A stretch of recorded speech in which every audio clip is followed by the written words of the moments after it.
pursuant to DPRM General Orders number 12222, National Headquarters, Philippine National Police, dated June 19, 2025, I hereby assume the position as Acting Regional Director, Police Regional Office 3, Philippine National Police, effective June 20, 2025, and I sign.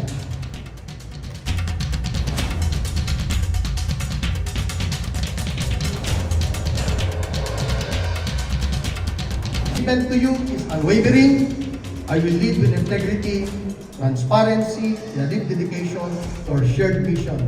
I expect nothing less than your full commitment. I repeat, I expect nothing less than your full commitment. Let us work together, hand in hand, to make Police Regional Office 3 a beacon of excellence, a symbol of trust, and a true protector of the peace for the people of Central Luzon. Sa pamamagitan po nito ay muli kong pinasasalamatan ang lahat at patnubay nawa tayo palagi ng ating pong may kapal at katulad po ng lagi kong pinapaalala sa tuwing ako'y nagbibigay ng mensahe, let's start the day right.